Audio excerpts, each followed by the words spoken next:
have the likes of Mujib Hakim. Number 14, I think, is there before the number 2, the player you just mentioned, in the Olympics dressing room. Number 2 is Haruna Jamaldeen. I mean, the tall centre back. The heart of defense for Accra Great Olympics. They have the likes of Hakim Mujib, who has played for Kotoko before, and Gold Stars, and then King Faisal before joining Accra Great Olympics. The likes of Roger Saki and then Hamza Zakari.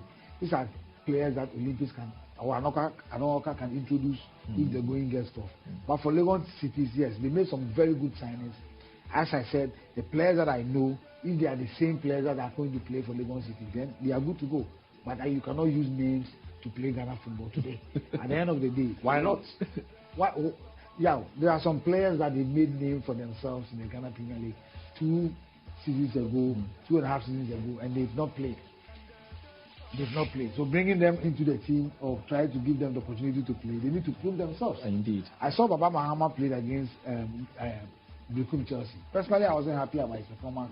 Individually, when he gets the ball, he wants to entertain himself and a few people out there. That's the job of the coach to quickly point out. That's what I'm saying. Probably the coach knows him very well. Because when did the coach see Baba Mahama play? Are you expecting young Matthew to feature? I expect him to come from the bench, but what he came to do the other day against Bekum Chelsea was nothing to write home about. So I expect him to better up or maybe lift up his game when he's being introduced in the game. Lagos City is a different, issue completely from Kumasi and Toko. How is he being? For an exciting game here, Nana.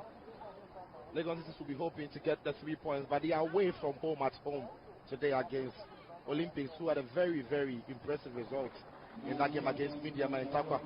So the battle lines are drawn. It's all set for us to see what the storylines would be today. The battle lines are drawn and all is set. There the two teams emerge out of the tunnel. Great Olympics in their traditional blue and white strips with Legon cities wearing black and orange jerseys. Fatau Dawda recently got a call up to the Black Stars. Was actually in the polls when Sudan beat Ghana in that African Cup of Nations qualifier. He's back and he's taking back his place as the number 1 for Legon cities.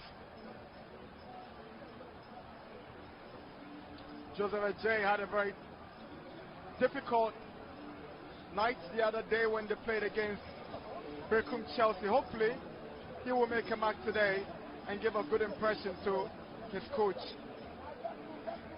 Baba Mahama making a second appearance for Legon Cities, having joined as a free agent before the start of the season.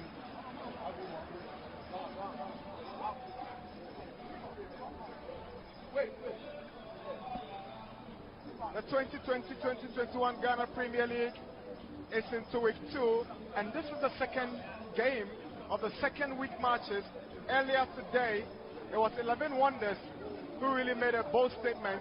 After that impressive draw against Asante Kotoko, they picked up all 3 points at the expense of Ebusua Duasin Techiman. Yeah, they've had an impressive start to the season. And when you listen to the manager, Ignatius, he felt that they should have won against Kotoko. And he would be happy that the team is in flying form and have picked up all 3 points, especially in their home game. That should set the tone for them. Great Olympics, one of their season campaigners, Philip Niko Josaki, plays at right back, very enterprising, has got the desire and ability to search forward when he so wishes, and it can be a mouthful for opposing attackers and defenders as well.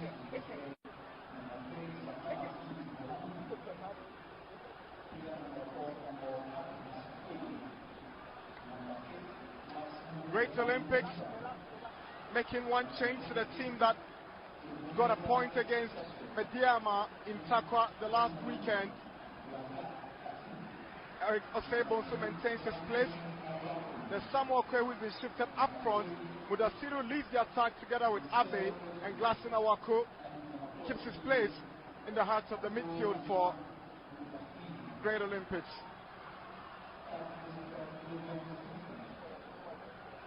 For a coach who supervises all the preseason activities, you expect Anna Walker has enough knowledge on this squad.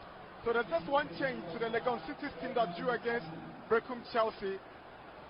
Yakubu Mohamed goes to the bench and his place is taken by David Kujo. One change made by Goran Bajak Terovic, the Serbian trainer of Legon Cities, trying to keep up with also Legon Cities. Elvis Opoku with a long pass inside. We're going to see the first goal kick. Yes, goal kick for Greater Olympics. Finds Maxwell Abe. Mudasiru hangs on to it again. He's got brute strength. He gets a free kick right in the Dean. He was inviting the tackle. He knew what he wanted, and rightly so he gets it. Free kick. Elvis Opoku is complaining. The Olympics faithful, but he's left Awaku to do this. Glaston Awaku! Sweet! They play together as a team, and the ball hints of a deflection in there as the ball went through the walls. The wall that didn't do his job, ricocheted off a couple of players and wrong-footed the goalkeeper Fatau Dauda, but they deserved it. And this man Glaston Awaku has looked lively all evening, and he's deserved that goal as well. It's 1-0 Accra Great Olympics. Michel Otu will get Olympics restarts in this game, and Awaku from the onset wants to push it forward. Good play from Razak. Tries to put one through for Kwe. He's brought down. It's a penalty. It's a penalty. No questions about it. You want to give Razak absolute credit for, getting that ball to the best man in the box. But the body language of the defender Yusuf, who just came on, was woeful and was really wrong. Take a look at him from this shot, actually. His body language was very poor. We couldn't quite get this one here. But his body language was very poor. He didn't know where to face. He wasn't on his favorite side. And was always in behind the man. And once you make that collision in the box, it's asking for trouble, which is penalty. So, Great Olympics have a penalty.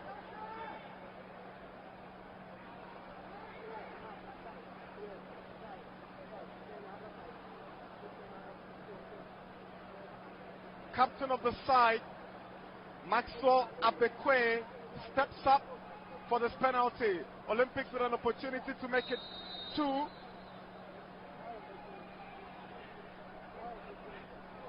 Steps forward. That's a good goal from the captain of the side. Patau got the direction, but the power was just too much. Olympics up by 2 goals to 0.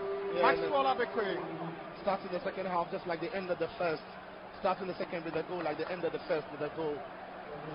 Goalkeeper Fatau Dauda gets right, but the power and the precision in the penalty from the skipper was just perfect. There was no way I was going to get to that ball. That was beautifully taken, very well taken penalty. Very short run up to the ball, but the precision, the power, the height, everything about it, perfect. There's a perfect scoreline now for Sporting 23, joined from Kim Faisal in the off-season. Let's see what it brings into the game in the final 8 minutes.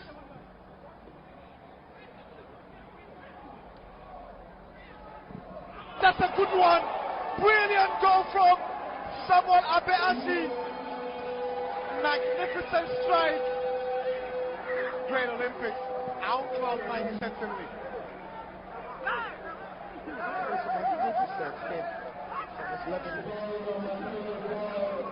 But again, this sums up Legon this evening. It's being turning into trouble. But he had won the ball from here.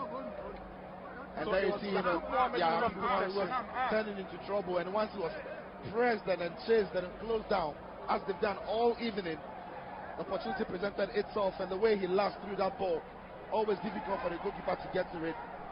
Absolute quality about the finish. The pressing is what did it for them. It's the attitude of these players, the hunger of these players, the desire of these players to keep playing, to keep pressing, to keep making the chances.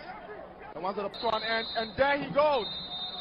The Gulf Space Class 1 referee has brought proceedings to an end here at the Accra Sports Stadium. Great Olympics, they came, they saw, and they conquered. I don't know, I mean, really now it's too short time, after this big disappointing what we show here in all lines, really. I mean, we started the game with terrible mistakes. Then we didn't stay close to opponents. We didn't request the balls in the midfield. we played unnecessarily long balls. I mean, our players from defense, they had to play those long balls because they had no option in the midfield. And okay, now I have to say that Olympics played one very good match. I mean, it was not the team what I saw in the last match. Earlier interview, I told you it's a match I'm taking every match at a time, and I have played Midiama, and today I'm playing Legon City, and definitely since I'm playing home, I need to win, and that's all I did this evening. At Pampram before our match against Midiama, in fact, they trained very, very high. The training was very high because I knew we were going to face a team which have strength.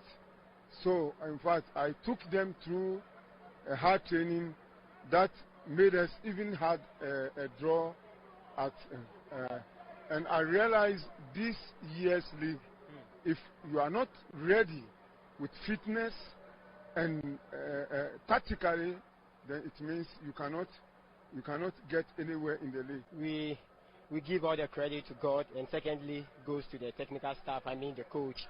He has worked so hard, and I think he deserves all the praise today. What did he tell you before coming to the game? Well, he's a coach I've worked with at Beacom Chelsea, and in coming to Olympics, I knew what he's going to bring to the team, and at least the little things he tells us is just to do the simple things and obey what he tells us to do. So we could see we are very strong in keeping the ball, and that's our strongest point here. Your goal you scored, the free kick, was it something you meant, or was it rehearsed in training, or it was just out of the bloom, lucky? Okay, well, I saw the space over there, so that was where I was trying to hit the ball, and unfortunately hit the opponent, and it goes the other way. So I'll say it's still a goal. So. Of course, all goals.